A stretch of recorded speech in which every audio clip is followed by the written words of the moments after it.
হরে কৃষ্ণা। মুক্তিবাণী পক্ষ থেকে আমি তপন সর্দার। 7ই ডিসেম্বর ব্রিগেডের মাঠে 5 লক্ষ কণ্ঠে গীতা পাঠ, এই ঐতিহাসিক আধ্যাত্মিক ও সাংস্কৃতিক মহা উদ্যোগকে কেন্দ্র করে ভক্তিময়, অনুপ্রেরণামূলক এবং আধ্যাত্মিক দিশা সম্পন্ন শুরু করছি আজকের ভিডিও। 7ই ডিসেম্বর ব্রিগেডের মাঠে 5 লক্ষ কণ্ঠে গীতা পাঠ শুরু হচ্ছে। ধর্ম, সমাজ ও মানবতার নবজাগরণ। 21 শতকের অস্থিরতার মাঝে মানুষ যখন ক্রমেই দূরে সরে যাচ্ছে নিজের থেকে, তখন আবার যুগের আহ্বানে অমৃতবাণীর মতো ফিরে আসছে শ্রীমদ্ ভাগবত গীতা, যে গ্রন্থ কেবল ধর্ম নয়, মানব জাতির নৈতিক, আধ্যাত্মিক এবং অস্থিরগত প্রশ্নের পরম নির্দেশিকা।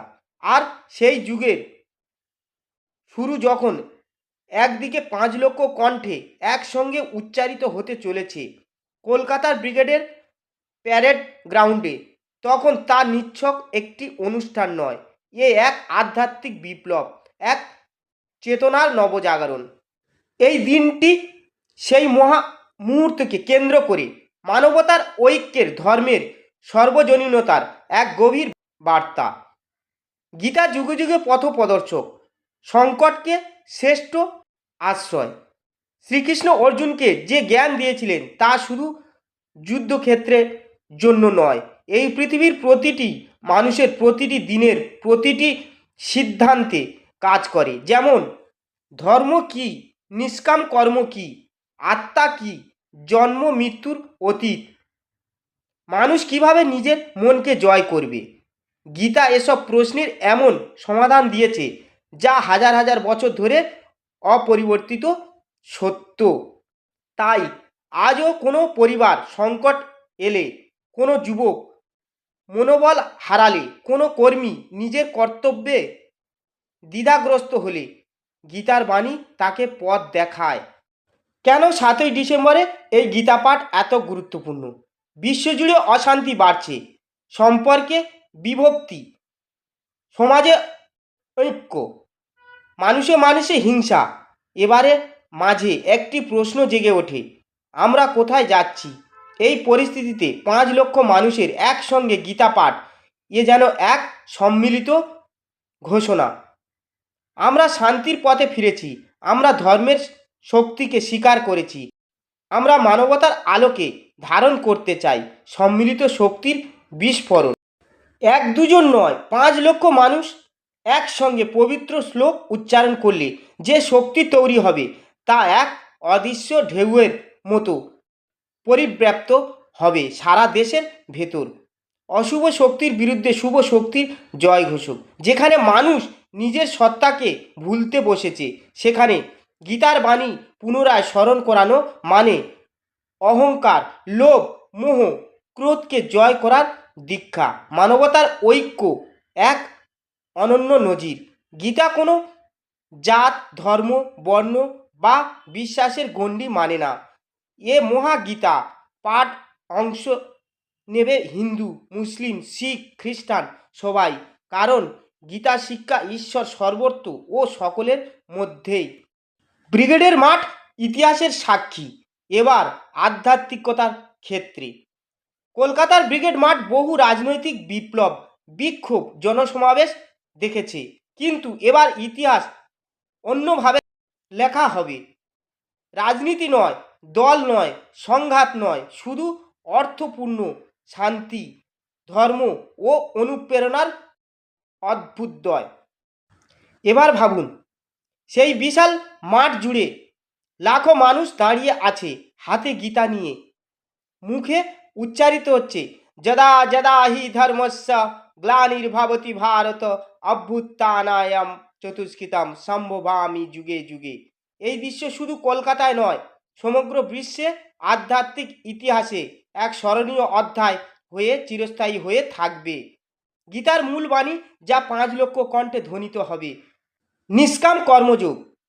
গীতা শিক্ষা দেয়, কাজ করো কিন্তু ফলের আসক্তি থেকে নিজেকে মুক্ত রাখো। আজকের বিশ্বে যেখানে সাফল্য প্রধান মাপকাঠি। সেখানে এই শিক্ষা মানুষকে ভারমুক্ত করে। জীবনের উত্থান পতনকে সমানভাবে দেখা একটি পরম শক্তি, যা আধ্যাত্মিক মানুষ সবচেয়ে বেশি হারিয়ে ফেলেছে। আত্মার অমরত্ব। গীতা অন্যতম মহান বাণী। আত্মা জন্মায় না, মরে না। এ বাণী ভিত্তিকে দূর করে, মনের স্থির করে। গীতার অন্যতম মহান বাণী। আত্মা জন্মায় না, মরে না। এ বাণী ভীতিকে দূর করে, মনকে স্থির করে। গীতা বলে, যে যেখানে থাকুক, যার যাই অবস্থাই হোক, প্রতিটি হৃদয়ে ঈশ্বর বিরাজমান। এই বাণী মানুষকে বিভাজনের বিরুদ্ধে দাঁড়াতে শেখায়।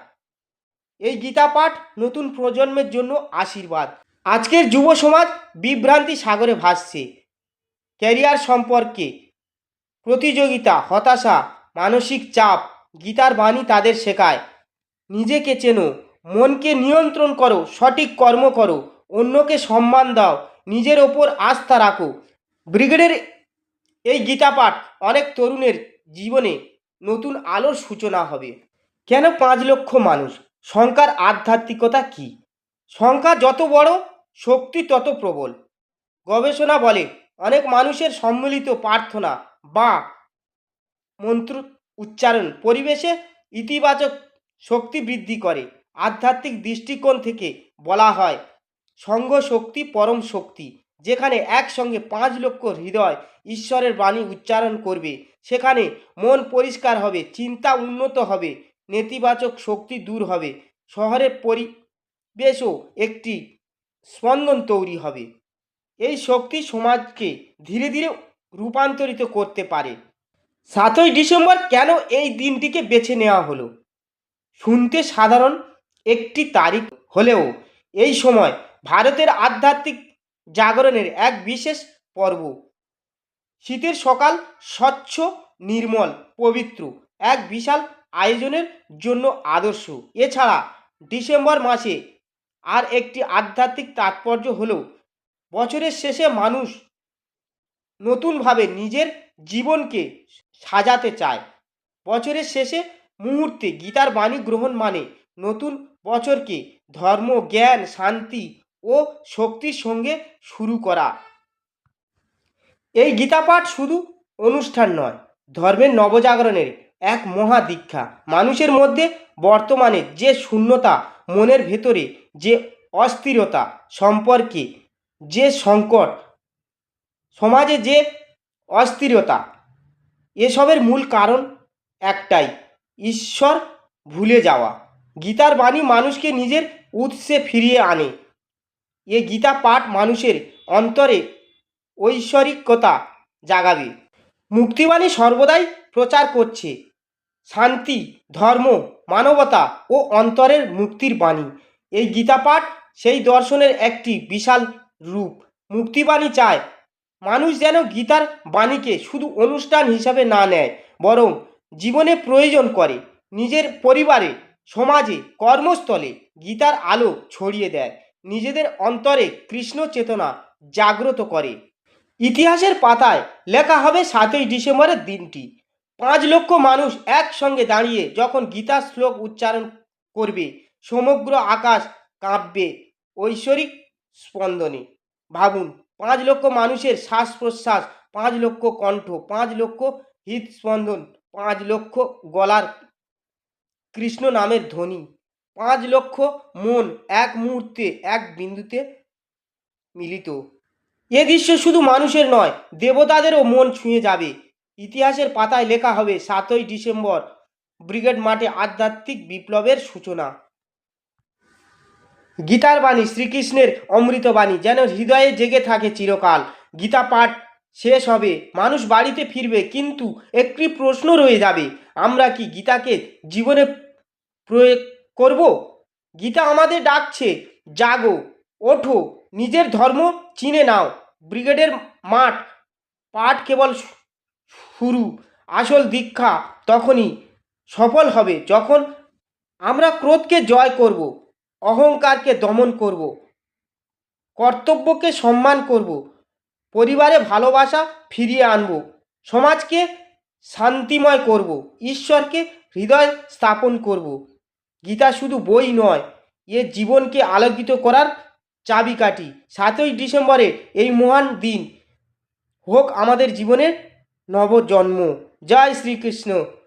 হরে কৃষ্ণ কৃষ্ণ কৃষ্ণ হরে হরে, হরে রাম রাম রাম হরে হরে।